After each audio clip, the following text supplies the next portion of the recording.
같이 기도함으로 새벽기도 시작합니다. 하나님의 말씀 이 땅 가운데 예수님이 오셔서 보여주시고 느끼게 하시고 감격하게 하시고 알게 하셨습니다. 이 사순절을 지나면서 하나님의 말씀을 더 알기 원하고 말씀이 우리 가운데 거하는 역사가 있기 원하고 예수님의 말씀이 살아있어서 우리의 영과 골수를 쪼개는 오늘 하루가 될 수 있도록 주님 인도하여 주옵소서. 예수님 이름 받들어 기도합니다. 아멘. 오늘 말씀은 누가복음 9장 18절에서 27절까지의 말씀입니다. 누가복음 9장 18절에서 27절까지의 말씀입니다. 예수께서 따로 기도하실 때에 제자들이 주와 함께 있더니 물어 이르시되 무리가 나를 누구라고 하느냐 대답하여 이르되 세례 요한이라 하고 더러는 엘리야라 더러는 옛 선지자 중에 한 사람이 살아났다 하나이다. 예수께서 이르시되 너희는 나를 누구라 하느냐 베드로가 대답하여 이르되 하나님의 그리스도 신이이다 하니 경고하사 이 말을 아무에게도 이르지 말라 명하시고 이르시되 인자가 많은 고난을 받고 장로들과 대제사장들과 서기관들에게 버림받아 죽임을 당하고 제3일에 살아나야 하리라 하시고 또 무리에게 이르시되 아무든지 나를 따라오려거든 자기를 부인하고 날마다 제 십자가를 지고 나를 따를 것이니라. 누구든지 제 목숨을 구원하고자 하면 잃을 것이요 누구든지 나를 위하여 제 목숨을 잃으면 구원하리라. 사람이 만일 온 천하를 얻고도 자기를 잃든지 빼앗기든지 하면 무엇이 유익하리요. 누구든지 나와 내 말을 부끄러워하면 인자도 자기와 아버지와 거룩한 천사들의 영광으로 올 때에 그 사람을 부끄러워하리라. 내가 참으로 너에게 이르노니 여기 서 있는 사람 중에 죽기 전에 하나님의 나라를 볼 자들도 있느니라. 아멘. 이미 지난 시간에 이야기한 것처럼 유대인들 가운데 예수님이 도대체 누구냐, 누구길래 이런 기적을 베풀고 누구길래 이러한 일들을 할 수 있는가. 그 7절이죠. 분봉왕 헤롯이 이 모든 일을 듣고 심히 당황하니 이는 어떤 사람은 요한이 죽은 자 가운데서 살아났다고도 하며 8절 어떤 사람은 엘리야가 나타났다고도 하며 어떤 사람은 옛 선지자 한 사람이 다시 살아났다고도 함이라. 세례 요한은 그 당시에 사람들이 익히 알고 있었던 사람이고 예언자로 기득권과 헤롯 왕과 그리고 회개하지 않는 모든 이들 가운데 바리새인이든 사두개인들이든 상관없이 하나님의 심판이 이제 분명히 임할 거라고 외쳤던 사람이고 그래서 그 당시에 망가진 사회의 모습을 보면서 이 사회는 분명히 하나님 가운데 심판받아야 한다라고 생각했던 모든 이들이 이 광야로 나가서 세례 요한에게 세례받은 거 아닙니까? 그리고 엘리야는 우리가 여러 번 얘기한 것처럼 말라기에 나왔던 그 하나님의 심판의 때가 이르기 전에 한 선지자 엘리야가 와서 그 백성들의 마음을 아버지께로 돌리게 할 것이다. 말라기의 3장에 나와 있는 그 말씀의 예언대로 그 엘리야와 같은 선지자가 바로 예수님이다. 이렇게 얘기하는 사람도 있는 거고요. 또 신명기에 보면 모세와 같은 선지자를 예언합니다. 그래서 모세와 같은 새로운 선지자가 왔는데 그게 예수님이다. 라고 이렇게 사람들이 이야기하기도 한 것이죠. 그런데 제자들한테 물으세요. 이번에는 세상 사람들은 그렇게 이야기하는데 너희는 나를 누구라고 하느냐고. 왜냐하면 이 제자들만큼 예수님을 파격적으로 만난 사람들이 없죠. 아니 당시의 예언자고 율법을 가리키는 선생이라면 분명히 하나님의 율법에 나와 있는 것을 철저하게 준행하여야 되는데 예수님이 그러지 않고 죄인과 세리와 함께 식사를 하셨고 특히 자기들은 알잖아요. 자기들이 정말로 그 하나님의 선지자에게 간택을 받을 만한 어떤 율법적인 지식이나 행동이나 거룩함이 전혀 있지 않다라는 것을 본인들이 더 알죠. 세리고 어부였으니까. 그러니까 너희들은 은혜를 입었는데 그리고 게다가 베드로나 마태 같은 사람들은 분명히 우리가 전에 보지 않았습니까? 나는 죄인이라고 하나님 우리 불쌍히 여겨달라고 저 예수님과 같이 붙어있을 자격조차 없는 사람이라고 그렇게 고백했던 사람들이 정작 예수님을 따르게 된 거 아닙니까? 베드로도 그런 고백을 했고 그리고 레위도 자기 마음 가운데 하나님 불쌍히 여기소서. 나 같은 민족을 고열을 빨아먹는 자, 나 같은 자가 하나님께 구원받을 수 있을까? 그 마음 가운데 늘 고민했던 사람 아닙니까? 그러니까 그런 경험들이 있던 제자들에게 이제 물어보시는 거예요. 너희는 직접 경험하지 않았느냐? 너희는 나를 누구라고, 어떤 존재라고 생각하느냐? 그러니까 베드로가 하나님의 그리스도 신이다 라고 이야기해요. 그리스도라는 것은 히브리어로는 메시아, 그리스도는 헬라어, 하나님의 기름 부음 받은 자라는 뜻이죠. 그러니까 그 메시아, 그리스도라는 말 자체가 그 당시에 그냥 기름 부으심 받은 자 이런 식으로만 사람들에게 입에 오르락 내리락 한 게 아니라, 그러니까 메시아가 결국 해야 될 일은 뭐냐면 로마의 제국의 통치를 종식시키고 헤롯 왕국을 그 땅에서 다 쫓아내고 다윗의 왕가의 그 영광을, 다윗의 영광의 나라를 이 땅 가운데, 바로 이 가나안 가운데 다시 세우는 일을 하는 것이 메시아라고 사람들이 다 믿고 말했던 단어예요. 그러니까 메시아란 말 자체가 사실은 굉장히 로마 정권에서 보면 불온한 사상이었고 불온한 발언이었죠. 근데 그 발언을 한 거예요. 그냥 예언자다, 선지자다, 세례 요한이다 이렇게 표현하지 않고 뭔가 전복적인 일을 하실 분 같습니다.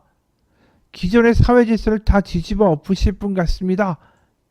이렇게 얘기한 거죠.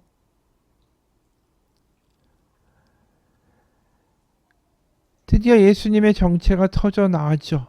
여태까지 다 귀신들이나 하나님의 아들이시고 그리스도라고 이야기했는데 드디어 제자들의 입에서 터져 나온 거예요. 근데 21절에 그 말을 들으시고 예수님이 뭐라고 하십니까? 이제 그것을 너희가 아느냐라고 말씀하시는 게 아니라 너희의 그 말을 아무에게도 이르지 말라 이렇게 말씀하세요. 그러니까 메시아로 오신 건 맞고 그리스도로 오신 건 맞는데 왜 그 말을 하지 말라고 하시고 너희 말이 맞다고도 얘기하지 아니하시고 오로지 아무에게도 그 말을 하지 말라고만 하셨을까요? 그 이유는 분명합니다. 이미 말한 대로 이 사람들, 제자들의 개념, 그리고 사람들의 당시 개념에서 메시아는 결국 그 사회를 다 뒤집고 새로운 나라를 세울 그러한 존재로 여겨지기 때문이죠. 그러니까 그렇게 오해가 퍼져나가고, 그래서 예수님이 하고자 하시는 일과는 전혀 반대의 길을 가게 되는 그러한 양상을 예수님이 원하신 게 아니죠. 왜냐하면 예수님은 십자가에 죽으러 오신 거니까, 왕국을 세우러 오시는 게 아니라. 그래서 이 제자들의 오해를 다시 한번 교정해 주시는 말씀을 덧붙이시죠. 22절 이르시되 인자가 많은 고난을 받고 장로들과 대제사장들과 서기관들에게 버림받아 죽임을 당하고 제3일에 살아나야 하리라. 너희가 말하는 메시아는 그런 메시아가 아니라 바로 그리스도는 이 땅 가운데 오셔서 십자가에 못 박혀 죽으시고 부활하기 위하여 온 메시아 하나님의 아들이다. 이 이야기를 하는 순간에 당황하는 거죠. 자신들이 생각하는 메시아의 모습과 전혀 다른 미래 이야기를 하시기 때문이죠. 아니 웬 십자가는 그 당시에 로마 제국에서 가장 끔찍한 처형의 방법이었고 누구나 피하고자 했던 아주 끔찍한 일이었을 뿐 아니라 십자가에 달린다라는 것은 로마에게 반역을 한 끔찍한 이 반역 주동자들을 죽일 때 사용되던 형벌 도구였습니다. 그러니까 이 이야기를 그들이 어떻게 받아들이게 될까요? 아, 예수님이 메시아라고 했는데 그럼 분명히 다윗의 왕국을 세워야 되는데 로마에 의하여 처참하게 패배한다는 뜻인가? 이건 뭔가 가짜 메시아인가? 이게 뭐지? 그런데 또 부활하신대요. 이게 무슨 이야기라는 거예요? 도대체 알아들을 수가 없는 거죠, 제자들은. 그러면서 예수님이 더 이어 말씀하시는 게 23절이에요. 또 우리에게 이르시되 아무든지 나를 따라오려거든 자기를 부인하고 날마다 제 십자가를 지고 나를 따를 것이니라. 이건 더한 말씀을 하시는 거죠. 예수님이 십자가에 박히신다. 아, 그러면 예수님이 혁명을 이루고자 하시는데 그 뜻대로 안 되실 것을 말씀하시는 것인가? 그걸 걱정하시고 두려워하시는 것인가? 그런데 그 다음에 하시는 말씀이 십자가를 지고 나를 따르라. 그러면 자신들도 십자가에 못 박혀 죽게 된다는 이야기인가? 끔찍한 이야기죠. 이 십자가가 얼마나 끔찍한 형벌인지 그 당시에 로마 시민권을 갖고 있던 사람들에게는 절대로 십자가형을 처하지 않았습니다. 저주와 수치의 끔찍한 상징이기 때문이죠. 그 독일의 신학자 행헬이라는 분이 십자가 천형이라는 책을 썼는데 거기 이런 얘기가 나옵니다. 노예들과 이방인들에게 있어서 그렇게 혐오스러운 공포를 조장했던 십자가는 비교적 십자가의 공포로부터 자유로웠던 상류층들보다도 더욱 실질적이고 개인 실존에 더욱 가까이 있는 문제였다라고 답할 수 있을 것이다. 그러니까 이 유대인, 로마 기준에서 보면 이민족, 그리고 노예 같은 사람들에게는 십자가라는 이야기가 훨씬 더 무섭게 다가왔다라는 거죠. 그러니까 로마 귀족이나 로마 시민들한테는 나한테는 절대 그런 일이 일어나지 않아. 십자가는 거리 먼 단어처럼 느껴지는데 이 제자들에게는 십자가를 지고 따르라는 말은 정말 무서운 말이었어요. 왜냐하면 예수님이 태어나시기 전에 갈릴리 호수 근처에서 폭동이 일어났습니다. 그때 로마 군대가 와서 완전히 진압을 하고 거기에 십자가를 세우고 수많은 사람들을 십자가에 못 박아 죽인 전력이 있어요. 그러니까 베드로도 그렇고 야고보, 요한도 모두 다 십자가에 대한 끔찍한 트라우마가 있는 사람들이죠. 그래서 행헬의 십자가 처형이라는 책을 마저 읽어보면 특히 유능했던 노예들은 사회적 법적 지위를 최소한도라도 부분적으로 향상시켜주고 사회적으로 조금 더 올라갈 수 있는 가능성을 선사해주는 자유를 갈망했다. 고대 사회에서 밑바닥에서부터 자수성가해서 부유한 시민 계층이 된 사람들에게 해방은 제국의 수많은 자유인들이 보여주는 것과 같이 아주 강력한 동기부여가 되었다. 그러니까 자유케 된다라는 거, 로마 시민이 된다라는 거, 그게 그 사람들에게는 영원한 꿈이었고 갈망이었고 소원이었고 평생에 바라는 거였다라는 거죠. 그거하고 반대되는 게 십자가. 그래서 십자가, 이른바 하나님의 아들 예수님이 십자가를 지고 자신을 따르라고 여러 차례 요구하지만 이는 바로 갈릴리 사람들, 또 가나안 사람들, 하류층 사람들에게는 충격일 뿐이지 전혀 매력으로 다가오기가 어려웠다. 오히려 십자가를 지고 나를 따르라는 것 자체가 십자가를 진다라는 것이 어떤 의미를 알고 있고 생생하게 기억하고 있는 이들에게는 충격적인 발언일 뿐이었다. 그렇죠. 이게 충격적인 발언만 하신 거예요. 지금 예수님이 내가 누구라고 생각하느냐 한 다음에 제자들의 모든 기대와 과거의 트라우마들을 다 상기시키는 발언들을 연속으로 쏟아냈고 계시다라는 거죠. 사실 예수님을 따라가면서 이런 충격을 받은 게 한두 번도 아니에요. 어린아이와 같지 아니하면 천국에 갈 수 없다. 어린아이는 얼마든지 죽어도 되는 존재고 그 당시에 병에 걸리기도 하고 또 노동력의 가치도 없었기 때문에 아이를 낳은 다음에 그냥 유아를 갖다가 버리고 죽이는 일도 한등의 죄가 되지 않던 시절에 어린아이 같아야 되다니. 거기다 더한 말씀도 하셨잖아요. 으뜸이 되고자 하는 자는 모든 사람의 노예가 되어야 하리라. 노예라는 말이 얼마나 끔찍한 이야기예요. 근데 노예가 되어야 하리라. 모든 사람들의 생각과 기대를 다 뒤집어 엎으시는 발언만 예수님이 족족하신 거죠. 새로운 다윗의 왕국을 이루실 것이다 라고 하는 모든 기대가 예수님의 말에 따라서 완전히 다 뒤집어지는 일이 되는 거죠. 그러니까 예수님을 따라간다라는 것이 세상과 정반대의 길을 간다라는 이야기가 되는 거예요. 그래서 26절 누구든지 나와 내 말을 부끄러워하면 인자도 자기와 아버지와 거룩한 천사들의 영광으로 올 때에 그 사람을 부끄러워하리라. 그러니까 십자가에 대한 이야기, 또 예수님 이 땅 가운데 이루신 일들을 부끄러워하는 사람은, 그리고 십자가가 창피하다고 생각하는 사람들은 결국은 하나님도 그를 부끄러워하게 되실 거다라고 이야기해요. 그러면서 25절 사람이 만일 온 천하를 얻고도 자기를 잃든지 빼앗기든지 하면 뭐가 유익하겠는가. 그러니까 세상 가운데 어떤 왕국을 이루고 출세를 하고 높은 자리에 올라간다 할지라도 결국은 자기를 잃게 되면, 결국 그게 하나님께 저버림을 받게 되면 그것이 무슨 득이 되겠는가 라고 말씀하시는 거죠. 여러분, 이게 사실은 굉장한 딜레마예요. 제자들도 충격을 받았을 뿐 아니라 이게 나중에 사도 바울이 복음을 전하는데도 굉장한 걸림돌이 됩니다. 십자가라는 것 자체가. 그래서 고린도전서 1장을 보면 고린도전서 1장 18절 그리고 30절까지 몇 개의 구절을 읽겠습니다. 고린도전서 1장에서 18절에서 31절까지 몇 개의 구절입니다. 십자가가 멸망하는 자들에게는 미련한 것이요 구원을 받은 우리에게는 하나님의 능력이라. 그래서 세상 사람들에게는 미련한 것이다 라는 거죠. 기록된 바 내가 지혜 있는 자들의 지혜를 멸하고 총명한 자들의 총명을 폐하리라 하였으니 지혜 있는 자가 어디 있느냐? 선비가 어디 있느냐? 이 세대 변론가가 어디 있느냐? 하나님께서 이 세상의 지혜를 미련하게 하신 것이 아니냐. 십자가가 한심하다라고 생각하는 사람들은 결국 이 세상의 지혜를 가지고 이 세상의 지혜로 판단하기 때문에 그렇게 한심하다라고 한 거고, 오히려 그 사람들이 더 하나님의 기준에서는 미련한 자들이라는 거죠.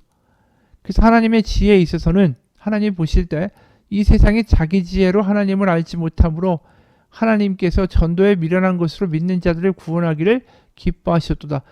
사람들이 알아듣지 못하니까 하나님의 지혜를 알려주시는데 그 지혜가 어디 있는 거냐면 십자가라는 거죠.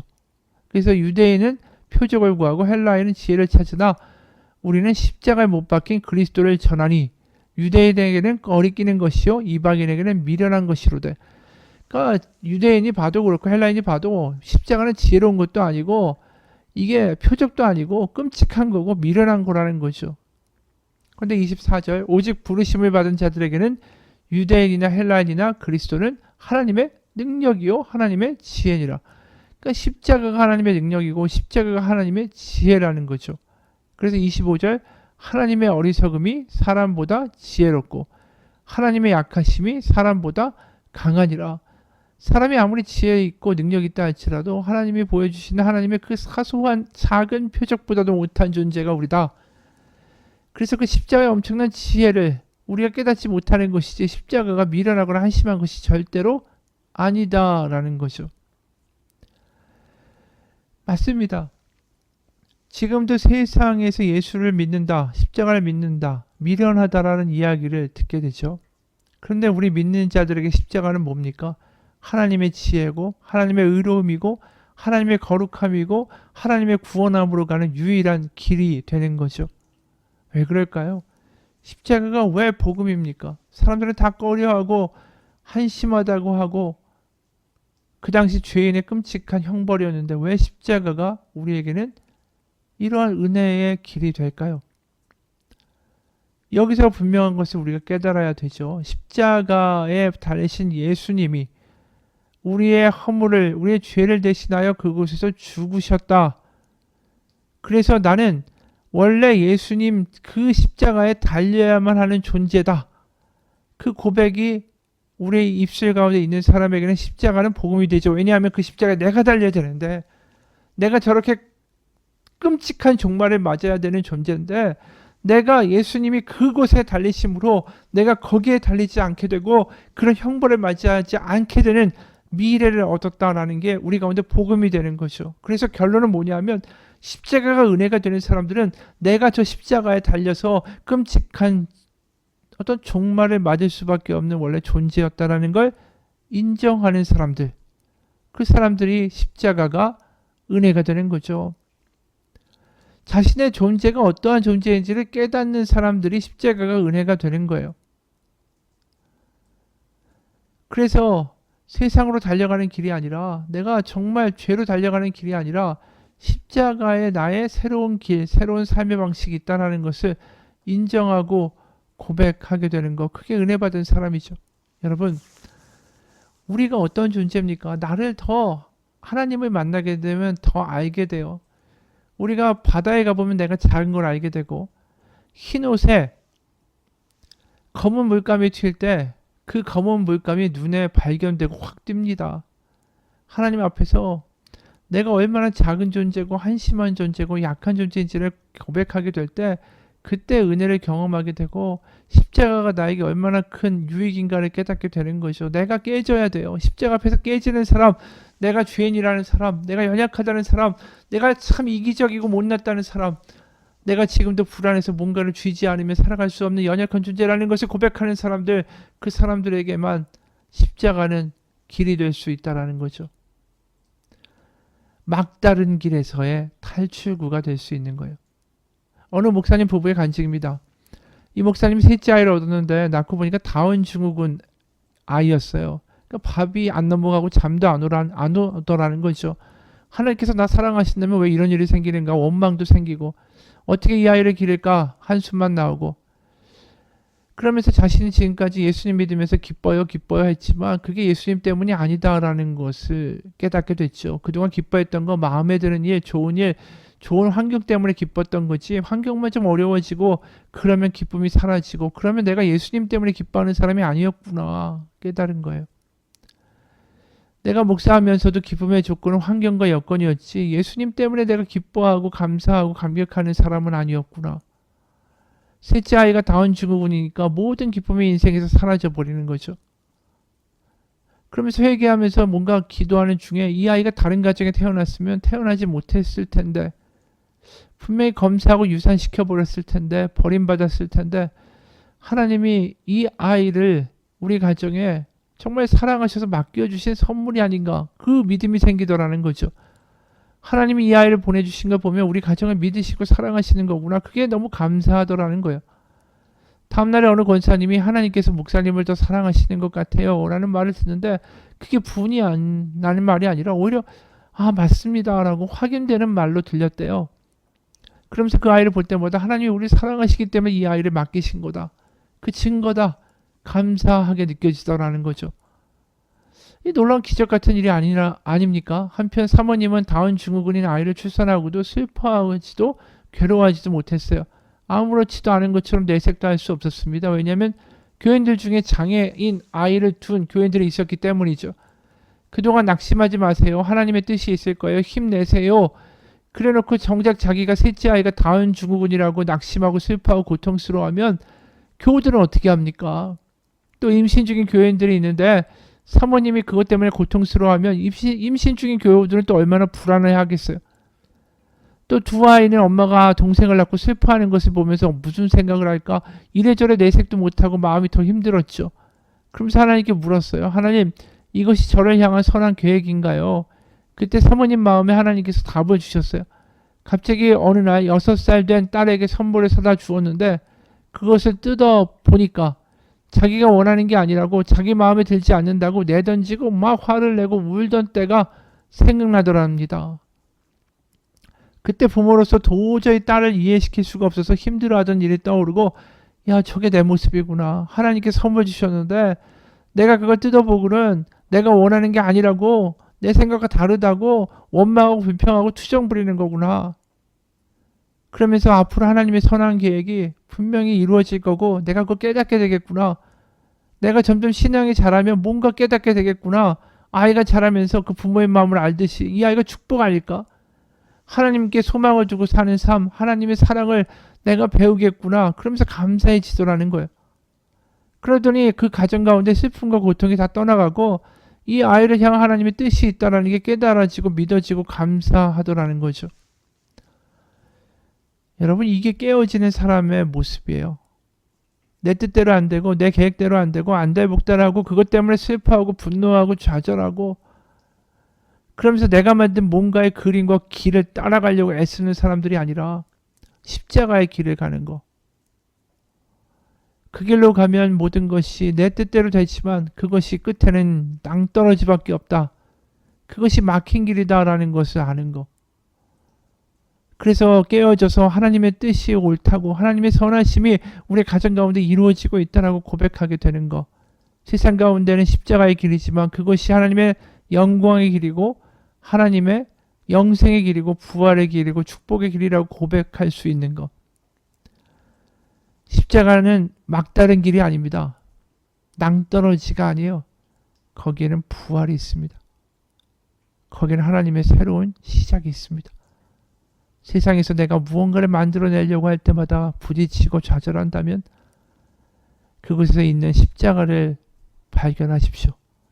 그 십자가에서 새로운 이야기가 시작되고 있습니다. 하나님의 이야기가 시작되고 있습니다. 같이 기도하겠습니다. 하나님, 우리의 삶에서 부딪히는 역경과 낭떠러지 가운데 그곳에서 우리는 십자가를 발견합니다. 그리고 그 십자가를 대면하며 이것이 끝이 아니라 하나님의 이야기가 시작되는구나. 우리는 그런 고백을 할 수 있는 믿음의 사람이 되기 원합니다. 세상에서 볼 때는 미련한 길이고 답답한 길이고 말도 안 되는 길이고 낭떠러지 같은 길이지만 그곳에서 다시 한번 날아오르게 하시는 하나님의 큰 뜻이 있음을 깨닫게 하시고 그 십자가의 길을 묵묵히 참고 견디고 갔을 때 세상에서 미련하다 하지만 나중에 높이신 하나님의 영광을 경험하는 믿음의 간증자가 되게 하여 주옵소서. 예수님의 이름 받들어 기도합니다. 아멘.